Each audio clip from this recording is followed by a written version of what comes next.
My husband's girlfriend posted a video of herself slow dancing in our living room, wearing my dress, captioned "settling in nicely."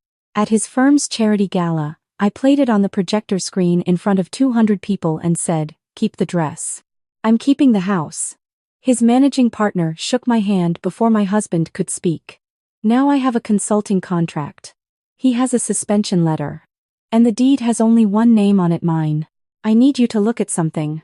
My husband's voice drifted from the hallway, unhurried, the way it always sounded when he was about to hand me something tedious. I was sitting at the kitchen island with my second coffee, reviewing notes from a client call that had run long. He leaned against the doorframe, already in his coat, laptop bag over one shoulder. "The printer's doing that thing again," he said. "Jamming on the second page. I sent the Hargreaves proposal to the shared drive. Can you print it and courier it before noon?" The file's labeled clearly. I looked up at him. The Hargreaves proposal was 60 pages. It was 8:47 in the morning. "You have a printer at the office," I said. He gave me the smile he used when he wanted something he knew was unreasonable. The one that had charmed me at a mutual friend's dinner party 11 years ago, and had slowly, quietly, stopped working on me over the last 2 or 3. "I just need it done before I'm out of the parkade, Claire. You're working from home today anyway." He was already gone before I answered. I opened the shared drive from my laptop, found the file, and started the print job. While the printer warmed up, I noticed a second folder sitting in the drive that hadn't been there the last time I'd accessed it.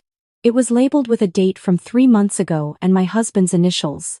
We'd used this drive together for years, shared documents, renovation quotes, tax folders. I assumed it was another proposal he'd forgotten to move. I clicked it. It wasn't a proposal. There were photographs, videos, messages exported from his phone into a tidy archive, the way someone organizes things they intend to keep. The first image that loaded was our living room. The cognac leather sofa we'd argued over at a Leslieville shop 2 summers ago. The floor lamp I'd found at an estate sale. Everything familiar, everything mine, and a woman I had never seen before, standing in the middle of it all, wearing a green silk dress I had paid $400 for at a boutique on Queen Street West. She was laughing at the camera. The caption beneath it read, "Settling in nicely." I sat very still. The printer hummed behind me and began to spit out pages. Outside, a streetcar bell rang from College Street, muffled through the double-glazed windows. I clicked through the rest of the folders slowly, the way you move when some part of your body understands that speed will make it worse. She was in our kitchen. In our backyard. In the upstairs bathroom. I'd retiled myself over a long weekend 2 autumns ago because my husband had been at a conference in Calgary and I'd wanted something to do with my hands. In several photos, she was wearing other things I recognized: a cashmere sweater I'd assumed had been lost in a dry cleaning mix-up, a silver bracelet I'd been given for my 35th birthday. The videos were worse. Not explicit, just ordinary. The 2 of them cooking dinner in my kitchen, his hand on the small of her back. Her sitting at my desk, feet tucked under her on my chair, laughing at something off camera.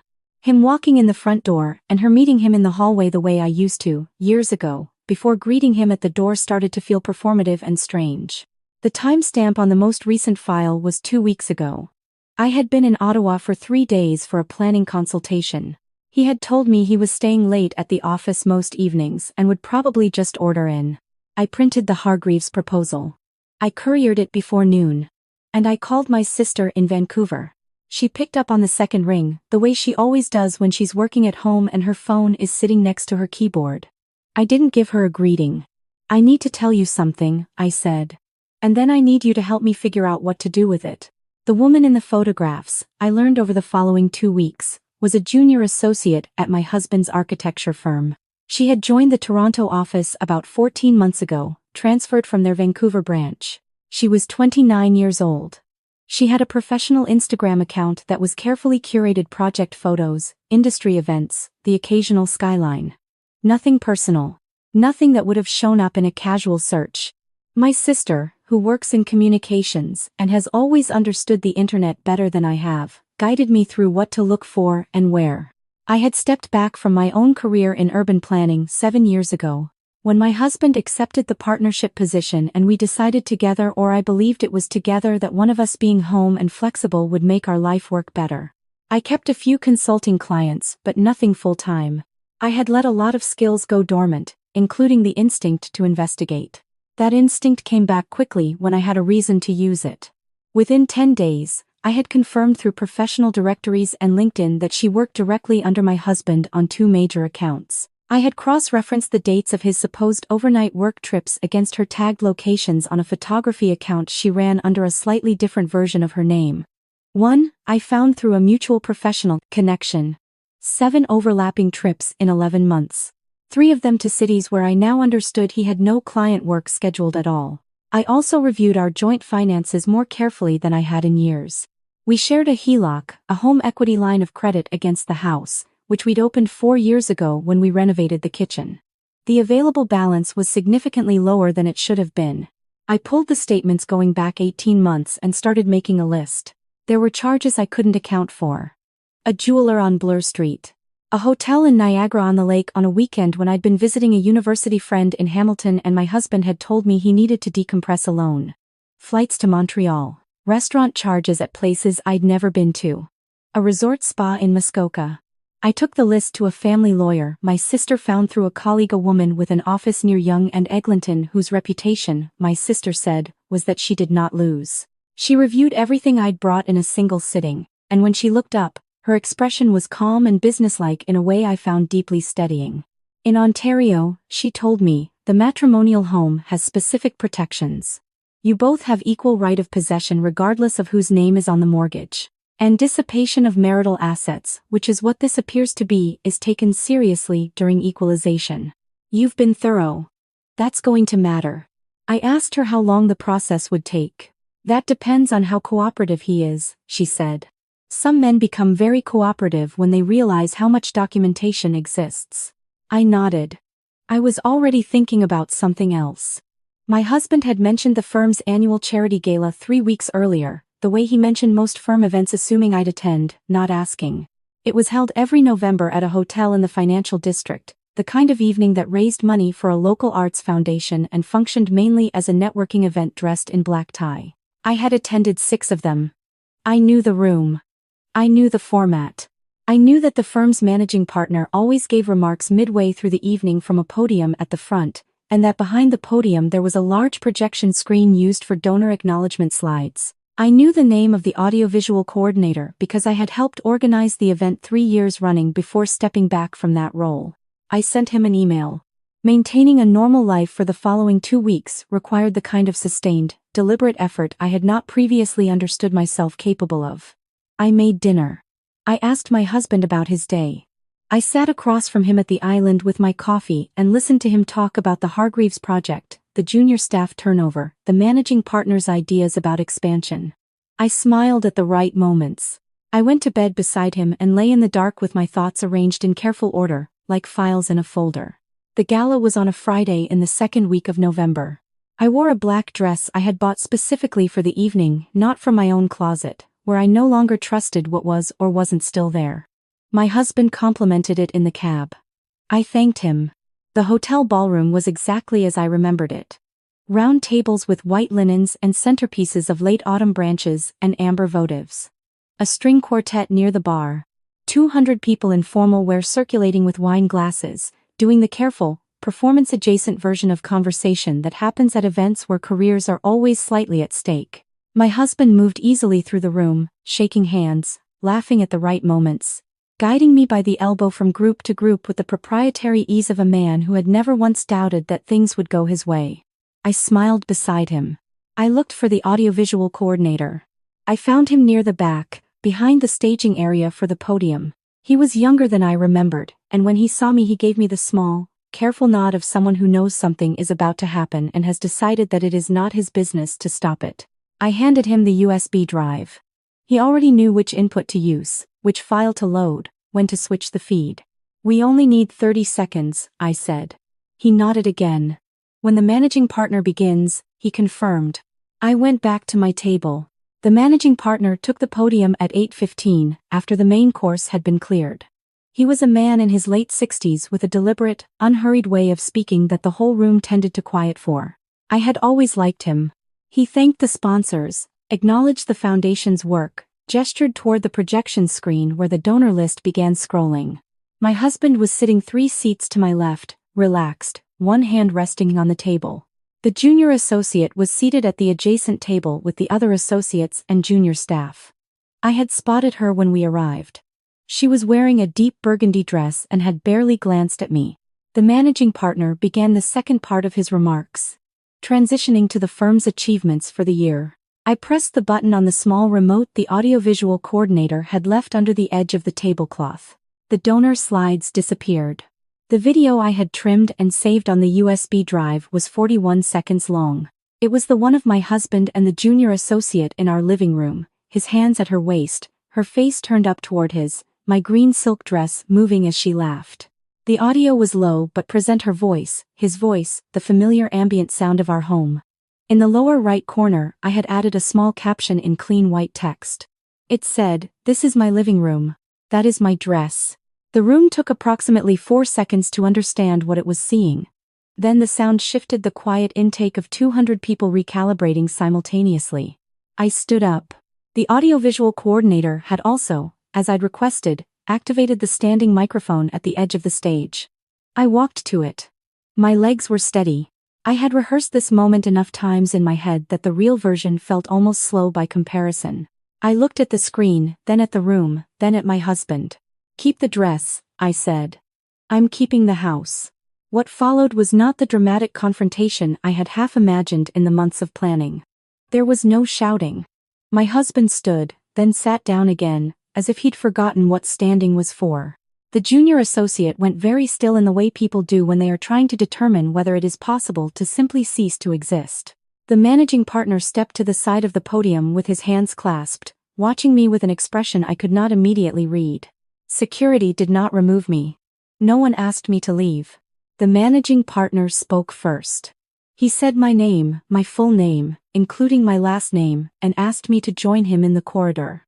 My husband moved to follow. The managing partner held up one hand without looking at him. "Not yet," he said. In the corridor, which was quiet and carpeted and smelled faintly of the hotel's signature candle scent, the managing partner stood across from me and studied my face for a moment. "How long?" he asked. I told him about the folder I'd found in the shared drive. The timestamps. The financial records. The overlapping travel dates. He listened without interrupting. When I finished, he was quiet for a moment. "There have been questions about 2 accounts," he said finally. "Client information that moved in ways we couldn't fully explain. We attributed it to process issues." His jaw tightened slightly. "I see now that we were being too generous in our assumptions." I told him about the HELOC charges. The jeweler. The hotel stays. I had printed the relevant statements and folded them into my evening bag, something my lawyer had suggested almost as an afterthought, and which now seemed like the most useful thing I'd done all evening. He took them.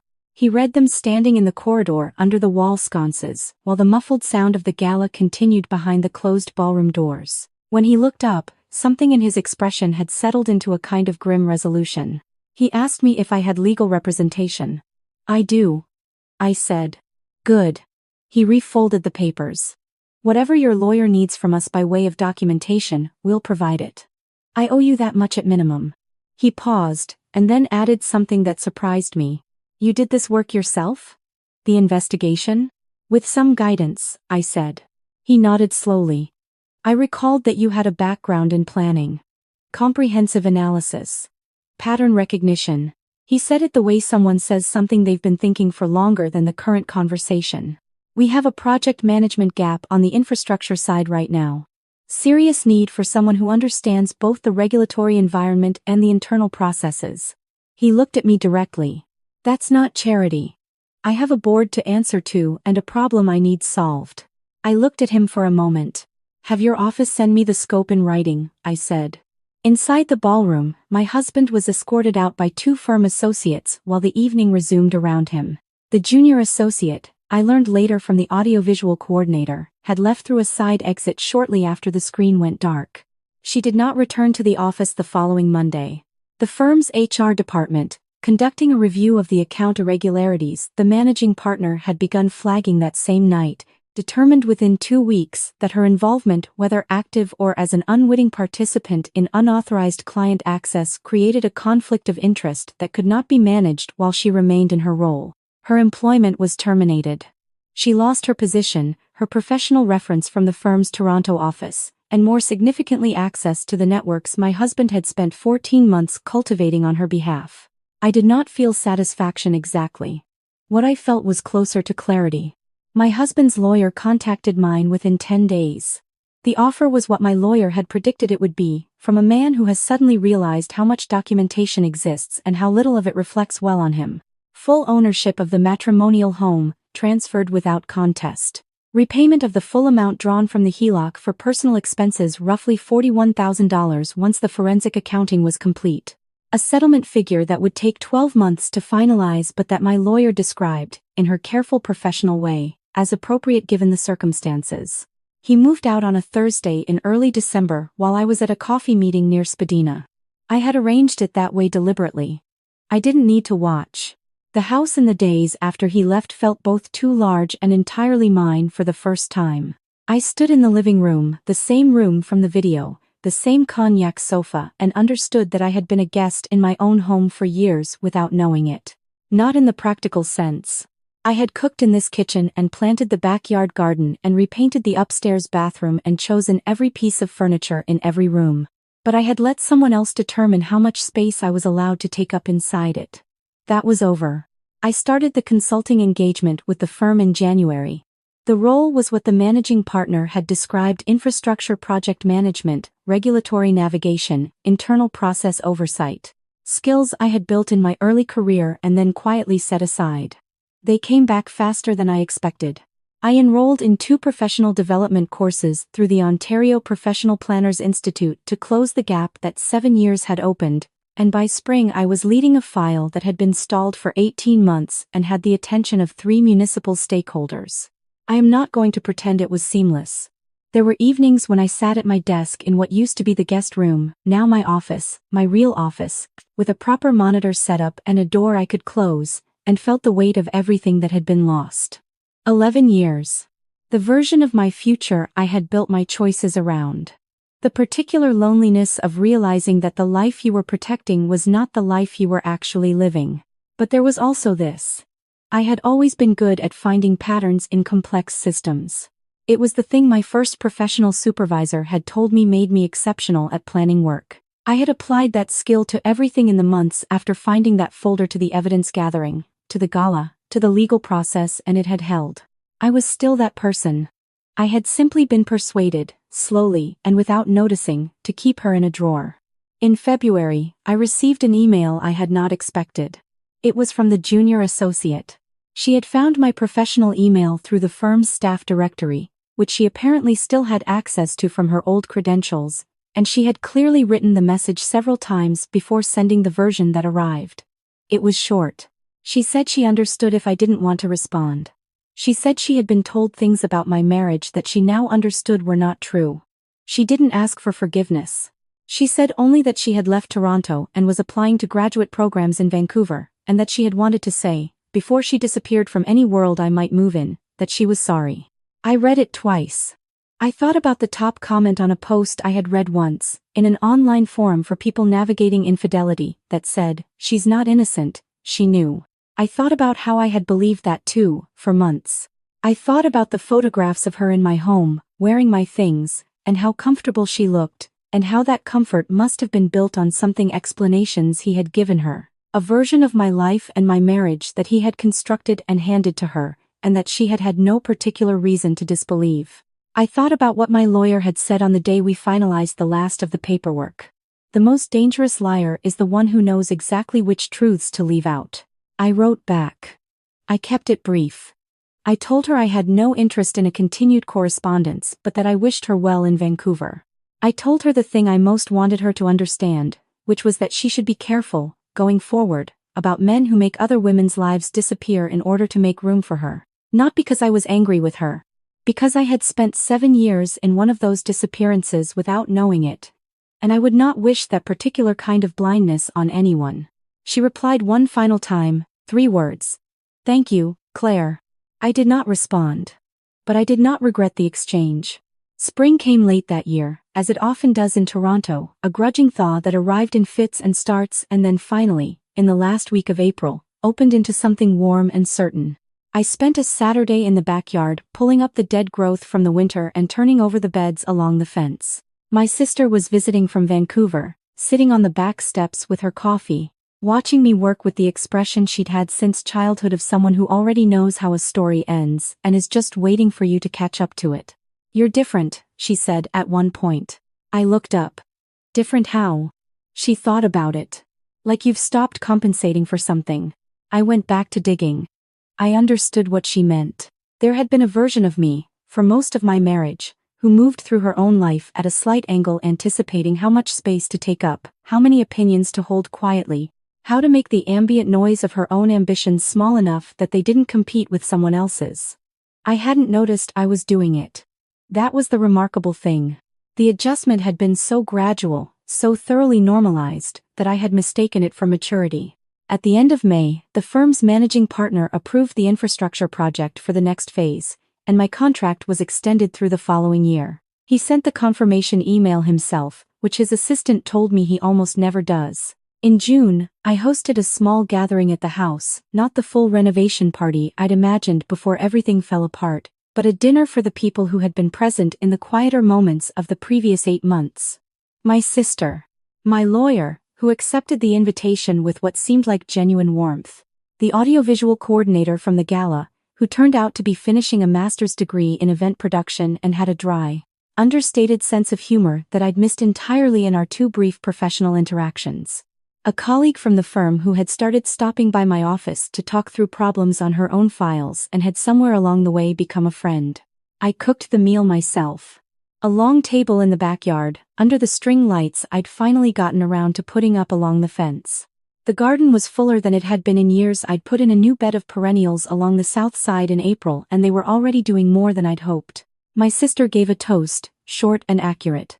She said, "To the house, to the work, and to the woman who figured out that both of them were hers all along."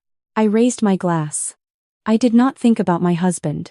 I did not think about the junior associate or the Gala, or the $41,000, or the green silk dress, which I had eventually donated to a clothing drive at a community center on Bathurst Street along with several other things I had outgrown. I thought about the planning file I was presenting to the city in 2 weeks. The perennials coming in along the south fence. The coffee my sister had made that morning, which she'd left on my desk without knocking because she knows I work early and she knows how I take it. The fact that I had repainted this kitchen twice in 11 years and both times I had chosen the color myself. The house was mine, the deed confirmed it. But more than that, and this was the thing I hadn't known to want when I was building the plan, when I was trimming the video and folding the bank statements into my evening bag and practicing what I would say into a standing microphone in a hotel ballroom, the life inside the house was mine too. The whole of it, the full, uncompensated, undiminished thing. I had a compelling reason to reclaim it.